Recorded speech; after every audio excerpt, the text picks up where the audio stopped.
Good evening students. अब तक के क्लास में हम बहुपद और नंबर सिस्टम के बारे में पढ़े थे। आज की क्लास हमारी जो रहेगी रेखा और कोण की क्लास है। Line and angle. Line and angle के बारे में हम पढ़ रहे थे। लाइन पढ़ने से पहले हमको क्या पढ़ना पड़ेगा? बिंदु। पहले हम जाते हैं बिंदु पर, उसके बाद रेखा पर जाएंगे, फिर रेखाखंड और किरण। बिंदु क्या होती है?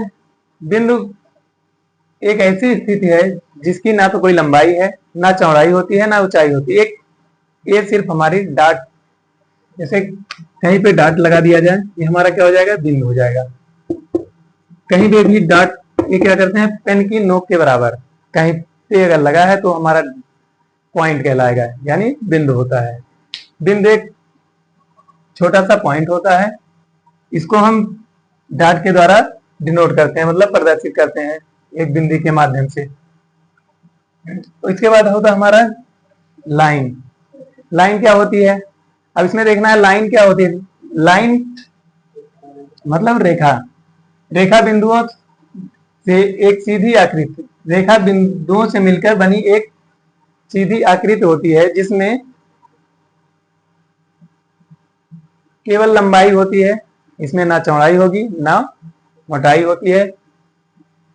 यह दोनों तरफ फैली हुई होती है। जैसे कहीं से अगर स्टार्ट हो रही है तो ये नहीं है कि इसी पॉइंट से हमारा शुरुआत है, ये कहीं आगे भी जाएगी और पीछे। लाइन जो हमारी होगी दोनों साइड बढ़ती चली जाती है, अनंत से लेके अनंत तक। सिर्फ हमको बीच का ये डॉट डॉट दिख रहा है कि हाँ बीच में कुछ पॉइंट दिए गए हैं, यही पॉइंट हमारा लाइन बना रहा है। बीच के जो बिंदु है, अगर हम कहीं पे दो बिंदु अगर ले रहे हैं, मान लीजिए यहाँ से यहाँ तक, इसके बीच की दो कोई दूरी अगर दी जाए तो ये हमारी लाइन नहीं बनेगी, लाइन सेगमेंट कहलाएगा। और लाइन जो रहेगी हमारी, शुरू करना पॉइंट हमको पता रहेगा ना लास्ट का, मतलब ना स्टार्टिंग पॉइंट ना एंड पॉइंट। सिर्फ एक लाइन हमारी खींची गई है, सीधी लाइन की तरह हमको दिख रही है, हाँ ये लाइन है, ये अनंत से लेके अनंत तक जाएगी। अगर लेफ्ट से राइट खींची गई है तब भी अनंत जाएगी, ऊपर से नीचे की तरफ अगर लाइन कहीं ऐसे दिखा रहे हैं तब भी अनंत से जाती है। अब इसी के आगे आता हमारा रेखाखंड। लाइन का ही पार्ट होता है। इसमें क्या होता है हमारा रेखाखंड, लाइन सेगमेंट। इसमें दो पॉइंट होंगे, दोनों के बीच की जो डिस्टेंस होगी वो एक निश्चित दूरी दी जाएगी। जैसे एक कहीं पॉइंट दे दिया जाए P और एक दे दिया जाए Q, इसके बीच की जो दूरी होगी एक निश्चित दूरी होती है। जो निश्चित दूरी हमारी होती है, ये हमारी निश्चित दूरी वाला पार्ट कहीं पे दिया गया तो रेखाखंड कहलाएगा। अगला पॉइंट हमारा था किरण। किरण में क्या होगा? एक इनिशियल पॉइंट होगा और एक इनफाइनाइट तक जाएगा, मतलब एक स्टार्टिंग प्रारंभिक बिंदु रहेगी, प्रारंभिक बिंदु इनिशियल पॉइंट दिया जाएगा। इनिशियल पॉइंट से कोई रेंज स्टार्ट होगी और एक अनंत तक बढ़ती चली जाएगी। यहाँ पे क्या क्या था हमारा? एक बिंदु था, रेखा, रेखाखंड और किरण।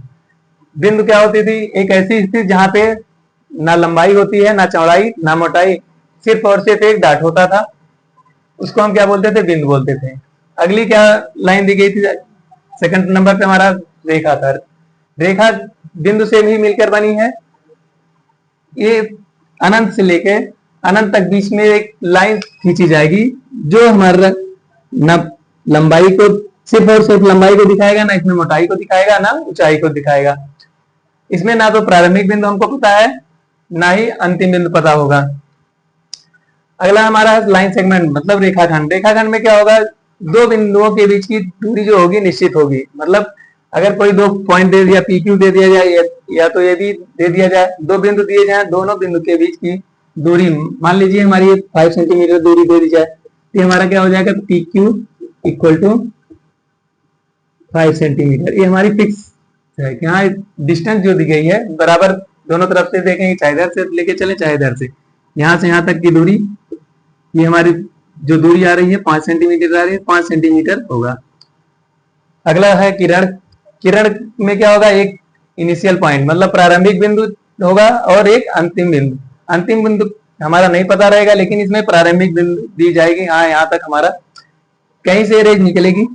जैसे जो हमारे टॉर्च जलाते हैं तो उसका स्टार्टिंग पॉइंट मतलब प्रारंभिक बिंदु जहां से टॉर्च जल रही है उसकी लाइट यहाँ से जैसे किरण निकलती है, स्टार्ट पॉइंट जहाँ पे है ये हमारा इनिशियल पॉइंट बता चल रहा है, कहाँ इनिशियल पॉइंट दिया गया है, इनिशियल पॉइंट पी, और यहाँ से रेज निकलती चली जाएंगी, ये अनंत तक हमारी बढ़ती चली जाएंगी किरणें।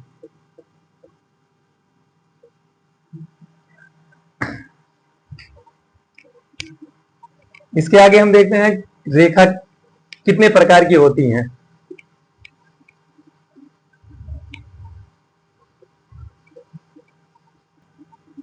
अगला पॉइंट हमारा है रेखा के प्रकार।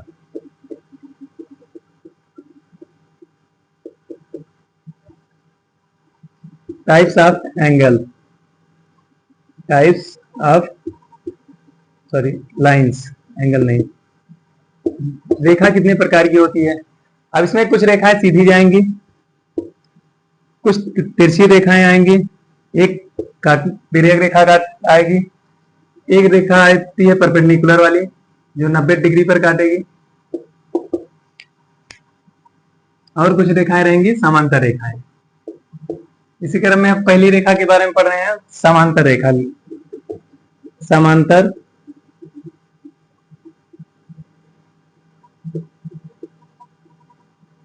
रेखाएं, समांतर रेखा में क्या होगा, दो रेखाएं दी जाएंगी, पैरेलल लाइंस। दो रेखाएं ऐसी रहेंगी जिसमें दोनों रेखाएं आपस में एक दूसरे को कभी भी प्रतिच्छेद नहीं करेंगी। मतलब एक रेखा हमारी ए बी दी गई है, एक दी जाए पी क्यू,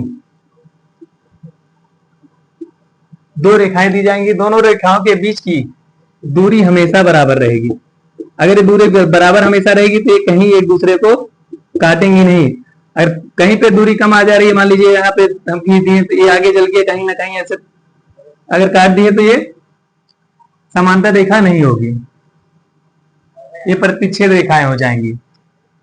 समांतर रेखा में क्या होना चाहिए, हमारा जो रेखा हमें दी जाए, दो रेखाएं दी जाए, दो दी जाए, तीन दी जाए, चार दी जाए, सबके बीच की दूरी समान होनी चाहिए। जैसे ए बी हो गया, इसी के क्रम में आगे भी और भी रेखा खींच सकते हैं, आर एस,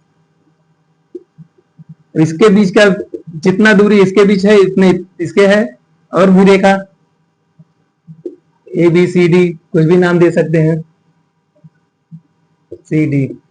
इस प्रकार से हम अनेकों रेखाएं खींच सकते हैं, लेकिन शर्त इसमें यही होनी चाहिए कि सबके बीच की डिस्टेंस जो रहेगी, बीच की दूरी जो रहेगी बराबर होगी। अगर कोई भी रेखा एक दूसरे को काट रही तो समांतर रेखा नहीं होगी।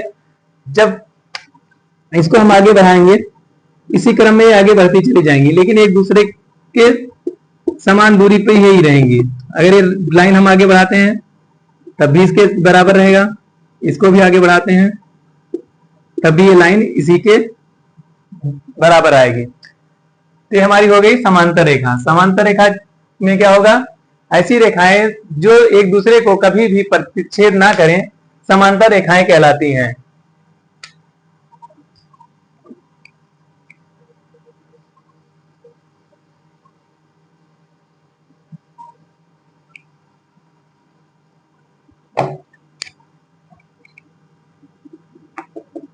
समांतर रेखा हमारा हो गया।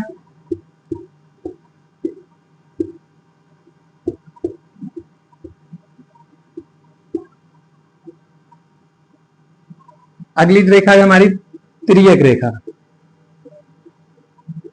तिर्यक रेखाएं,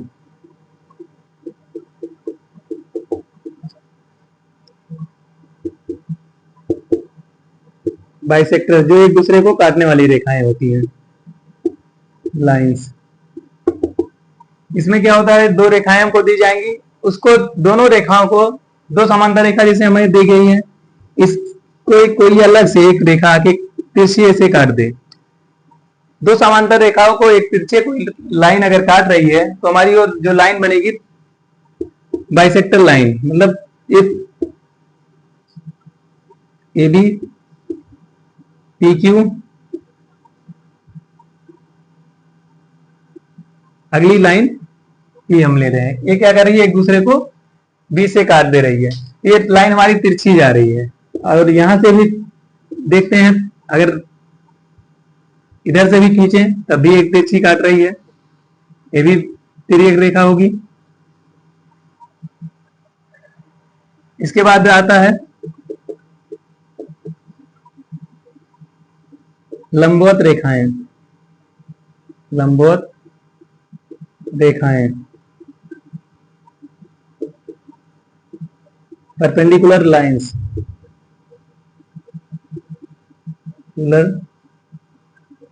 लाइन।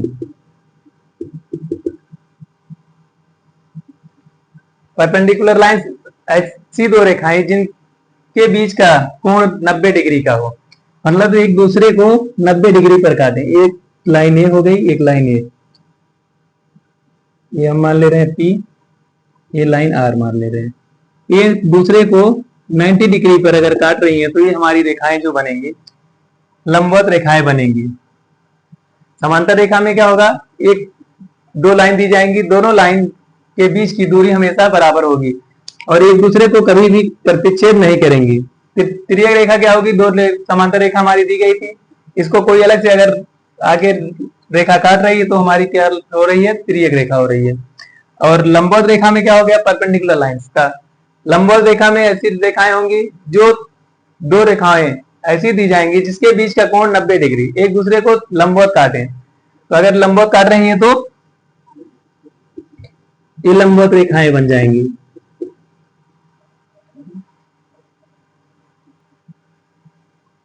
इसके बाद आता है हमारा एंगल्स, कोण। रेखा के बारे में हम पढ़ लिए तो रेखा के बाद हमारा बन रहा है कोण। कोण क्या होगा, दो रेखाओं के बीच का झुकाव।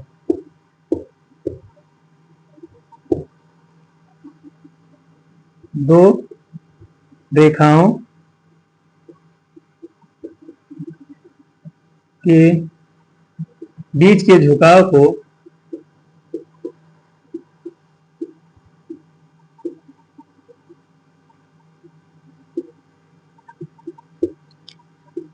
कोण कहते हैं।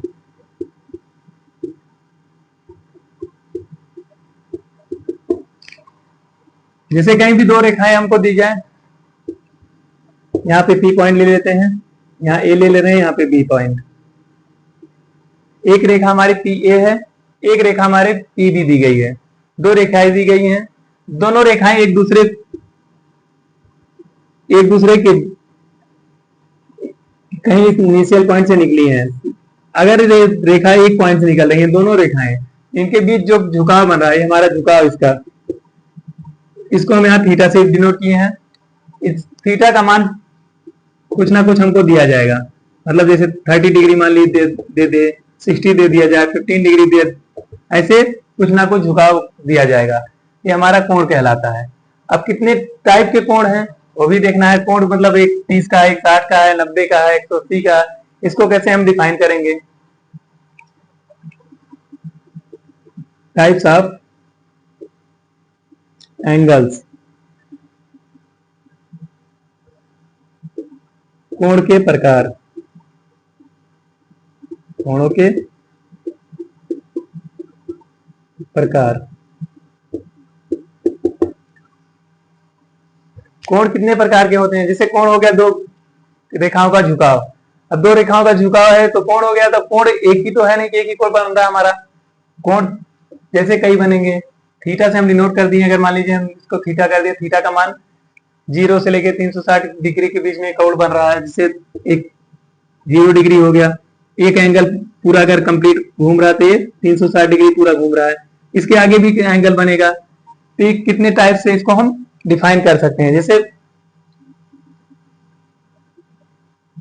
हम इस कोऑर्डिनेट को 4 भाग में मान लीजिए बांट दिए। एक हम 0, 90, 180, 270 और ये कंप्लीट होता है 360 पर। जैसे हम 4 भाग में इसको अगर बांट दिए तो एक यहां से यहां तक जा रहा है, दूसरा जा रहा है यहां तक, तीसरा जा रहा है ये यहां से, इसके बाद एक यहां से यहां तक जाएगा।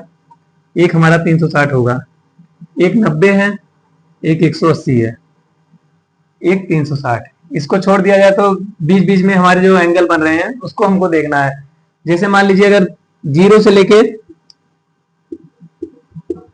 यहाँ थीटा लिख दे रहे हैं, 90 के बीच, मतलब 0 डिग्री से बड़ा और 90 डिग्री से छोटा, ये तो हमारा एक पार्ट डिवाइड हो रहा है।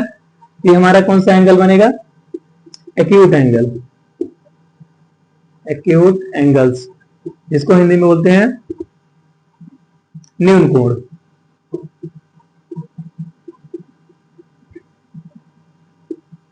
न्यून कोण। और एक 90 डिग्री का एंगल हमारा जो हो गया, इसको बोलेंगे समकोण। इसके बाद 0 से 90 न्यून कोण हो गया, एक 90 डिग्री का हो गया तो समकोण हो गया। और 90 से ऊपर अगर बढ़ रहे हैं, एक 90 से ऊपर 180 से नीचे, मतलब 90 से ऊपर होना चाहिए और 180 से नीचे होना चाहिए। ये हमारा कोण जो बनेगा अधिक कोण। इसको इंग्लिश में बोलेंगे ऑब्ट्यूज एंगल, ऑब्ट्यूज एंगल। इसको राइट एंगल बोलते हैं।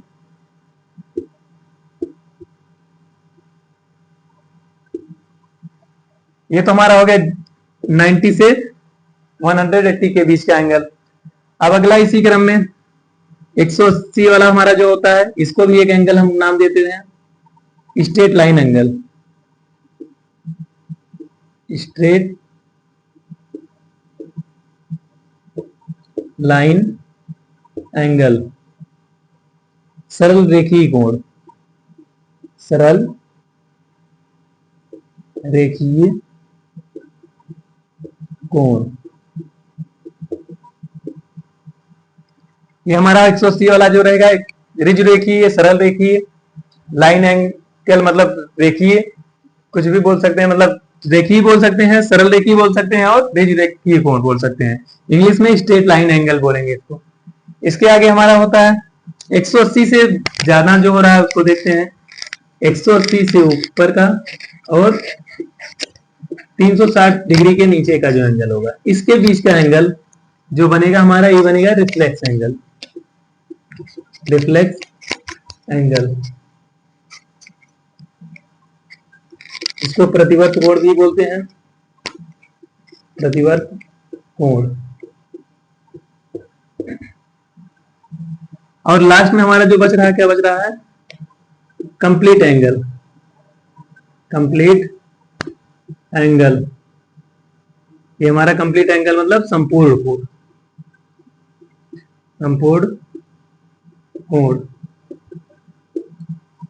शॉर्ट में हम इसको एक बार बता दिए, जैसे पहला 0 हो गया, 0 से लेके 90 डिग्री, 0 से लेके 90, ये हमारा बन गया न्यून कोण, जिसको इंग्लिश में बोलते हैं एक्यूट एंगल। अब अगला आता है हमारा 90 अंश का। 90 अंश मतलब राइट एंगल ट्रायंगल, 90 डिग्री को राइट एंगल बोलेंगे, मतलब समकोण।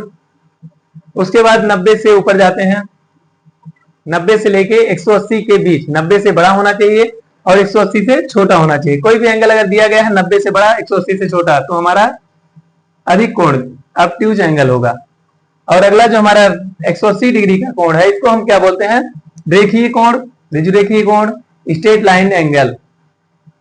180 के बाद हमारा आता है 180 से बड़ा होना चाहिए और 360 के बीच में ये जो एंगल बनेगा हमारा, इसी को हम बोलेंगे रिफ्लेक्स एंगल, मतलब प्रतिवर्ती कोण या प्रतिवर्त कोण बोलते हैं। लास्ट में हमारा जब जो बच रहा है 360 डिग्री का, 360 डिग्री का कोण जो होता है कंप्लीट एंगल, संपूर्ण कोण कहलाता है। अब इसी को हम अलग अलग से पढ़ सकते हैं और एक बार हम शार्ट में बता दिए। अब एक सीख जितने कोण बताए हैं इसको एक बार फिर से डिफाइन करते हैं।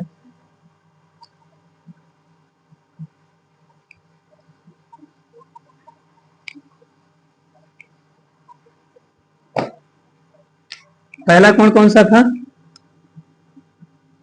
न्यून कोण। पहले हम देखे थे न्यून कोण मतलब acute angle, acute angles. Acute angle ऐसा कोण जो 0 से बड़ा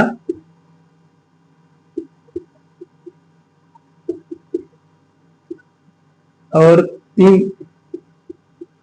90 से छोटा हो।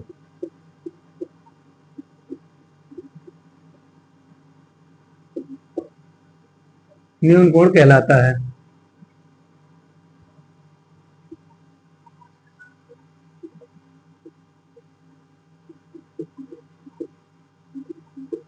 न्यून कोण हमारा हो गया ऐसा कोण जो 0 डिग्री से बड़ा हो और 90 डिग्री से छोटा हो। इसका मतलब हमारा साइड में इसको लिखना चाहे तो क्या लिखे थे पहले, वही 0 is greater than x is greater than sorry less than 90 degree. या तो x लिखें, इसी को थीटा भी लिख सकते हैं, 0 थीटा 90। अब थीटा की वैल्यू क्या होनी चाहिए, 30 हो गया, 15 हो गया, 25 दे दिया जाए। ये 90 से छोटा मतलब 90 नहीं होना चाहिए, 90 के नीचे कुछ भी, 0 से बड़ा हो और 90 से छोटा। इसका मतलब हम एंगल बना दिए जिसे 30 डिग्री का। ये हो गया हमारा न्यून कोण। अगला बना दिए, मान लीजिए 5 डिग्री, सॉरी 45 डिग्री का ये हो गया, ये भी हमारा न्यून कोण हो गया। और छोटा अगर बनाना चाहे 10 डिग्री का बना दिए, ये भी हमारा न्यून कोण होगा। और 89 डिग्री का अगर बना दिए, ये भी हमारा न्यून कोण ही होगा। दूसरे नंबर पे हम पढ़े थे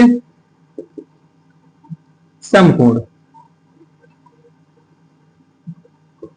समकोण का मतलब राइट एंगल, इंग्लिश में बोलते हैं इसको राइट एंगल। 0 से 90 के बीच का अब तक एंगल जितना हम पढ़े हैं सब हमारा न्यून कोण था। अब हमारा आता है 90 डिग्री का। राइट एंगल का मतलब 90 डिग्री, 90 डिग्री राइट एंगल। अगर कहीं भी समकोण दिया जाए, समकोण का मतलब 90 डिग्री। यहां हो जाएगा 90 अंश के कोण को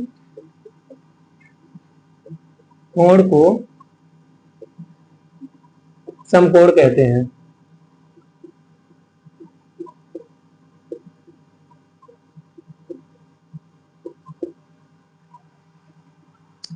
नब्बे डिग्री का कोण कहीं दिया जाएगा, एक सीधी लाइन एक दूसरे को परपेंडिकुलर काटेंगे, यहाँ पे हमारा आ जाएगा 90 डिग्री। इस तरह से रहेगा, यहाँ भी 90 बन रहा है, यहाँ भी 90 बन रहा है, यहाँ भी 90 बन रहा है। जो एंगल हमारा निकल के आएगा ये यहां से यहां तक, ये 90 डिग्री। इस प्रकार से हमारा न्यून कोण समकोण हो गया।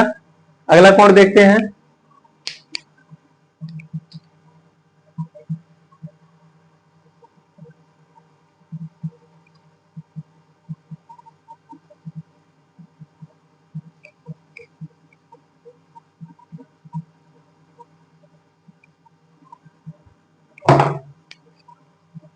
तीसरे नंबर पे दिया गया था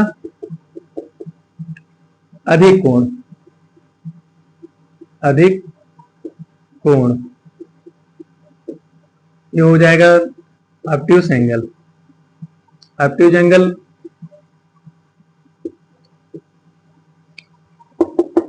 90 डिग्री का कोण समकोण हुआ था, 90 डिग्री के ऊपर बढ़ते हैं। 90 डिग्री से अधिक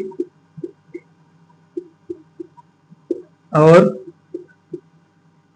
180 डिग्री से कम, ये कोण को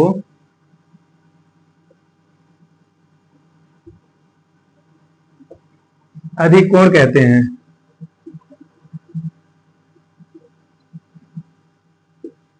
अधिक कोण कहते हैं।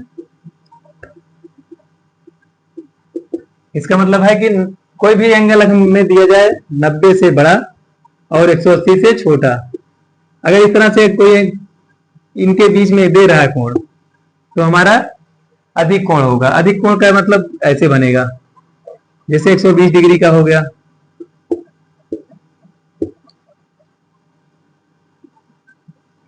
170 डिग्री हो जाए, और कोण इसमें 150 डिग्री का हो जाए।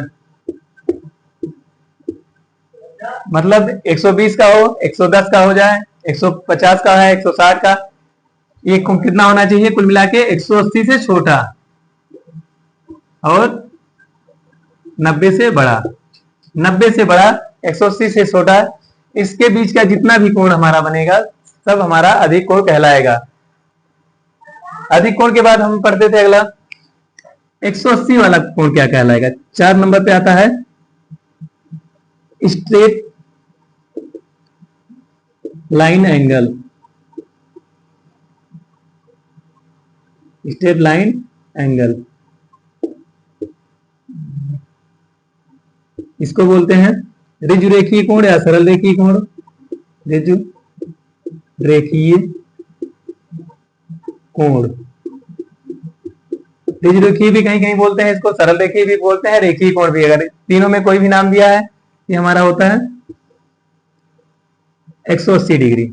ये कोण बनेगा यहां से लेके यहां तक, हाफ सर्कल पूरा कर रहा है, यानी 180 डिग्री। 0 से 90 के बीच का न्यून कोण हो गया था, और 90 डिग्री का आ गया था समकोण, और उसके आगे बढ़े थे 90 से 180 अधिक कोण। अब 180 वाला कोण जो हमारा बन रहा है, ये हमारा बन रहा है स्ट्रेट लाइन एंगल, मतलब ऋजु रेखीय कोण। अब इस प्रकार से अगला कोण देखते हैं।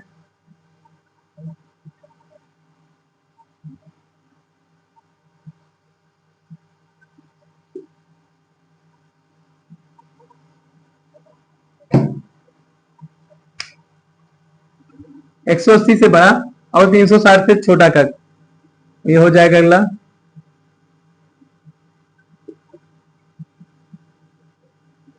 प्रतिवर्त कोण। प्रतिवर्त या प्रतिवर्ती दोनों बोल सकते हैं इसको। प्रतिवर्त कोण, रिफ्लेक्स एंगल, रिफ्लेक्स एंगल, ये हमारा कहां से कहां तक रहेगा? 180 से बड़ा और 360 से छोटा। 180 डिग्री से बड़ा और 360 डिग्री से छोटा जितना भी कोण के बीच का आएगा सब प्रतिवर्ती कोण बोला जाएगा। ऐसा कोण जो 180 और 360 डिग्री के बीच में बने, 360 डिग्री के बीच का हो,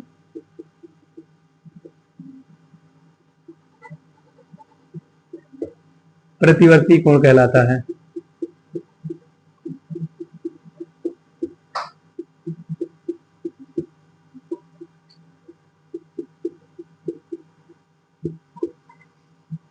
इसका मतलब हमारा क्या हो गया?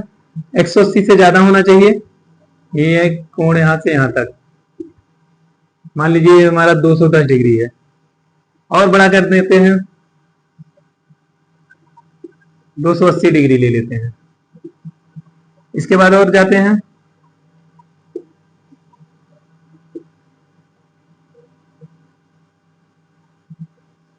300 डिग्री, ये हमारा हो जाता है 180 से अधिक होने चाहिए और 360 से कम होने चाहिए। इसके बीच में जितने भी कोण बन रहे हैं सब क्या हमारे बन रहे हैं? प्रतिवर्त यानी रिफ्लेक्स एंगल बन रहे हैं। इसके बाद लास्ट में एक कोण हमारा बच रहा है, कौन सा? संपूर्ण कोण। संपूर्ण कोण, कंप्लीट एंगल जिसको बोलते हैं, कंप्लीट एंगल। संपूर्ण कोण का मतलब कंप्लीट एंगल। कंप्लीट एंगल मतलब एक सर्कल हमारा जब पूरा हो जाए, तो एक सर्कल यहां से यहां तक पूरा हो गया, ये 360 डिग्री का कोण बन गया।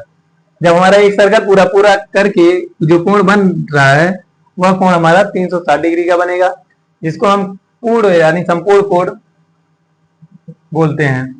यहां लिख दे रहे हैं, देखिए 360 डिग्री के कोण को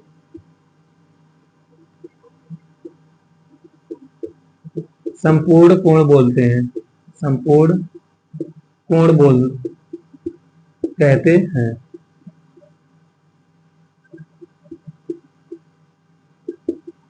इस प्रकार से हमारा कोण का टॉपिक कम समाप्त हो रहा है। शुरुआत से एक बार हम और बता देते हैं, जैसे 0 से स्टार्ट हो रहा है हमारा कोण, 0 से लेकर 90 के बीच जो कोण बन रहे हैं उसको हम बोलते हैं न्यून कोण। और 90 डिग्री का अगर कोण आ रहा है तो 90 डिग्री के कोण को हम क्या बोलते हैं, समकोण। 90 से ऊपर बढ़ रहे हैं और 180 के बीच जितने कोण बन रहे हैं हमारे, अधिक कोण बन रहे हैं। 180 वाला जब आता है तो सरल कोण बनेगा। 180 से ऊपर जब जाते हैं 360 और 180 के बीच का कोण जो बनता है प्रतिवर्त रिफ्लेक्स कोण। 360 पे हमारा कंप्लीट हो रहा है एंगल, जो कि हमारा संपूर्ण कोण बन रहा है। अब एक हमारा हो गया था कोणों के प्रकार, जो कि हमारा कोणों के प्रकार जितना था बता दिया गया। अब दो कोण के बारे में हम और चर्चा करने जा रहे हैं। एक है हमारा पूरक कोण, एक होता है संपूरक कोण।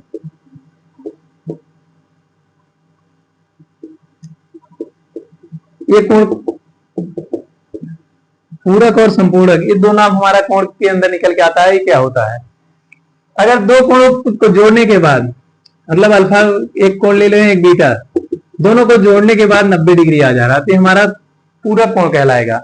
अगर यही दोनों कोण जोड़ने के बाद अल्फा प्लस बीटा दोनों एंगल को सम ऑफ एंगल 180 डिग्री आ जा रहा है, मतलब दो कोण जोड़ने पर 180 डिग्री आ जा रहा है तो हमारा संपूरक कोण कहलाता है।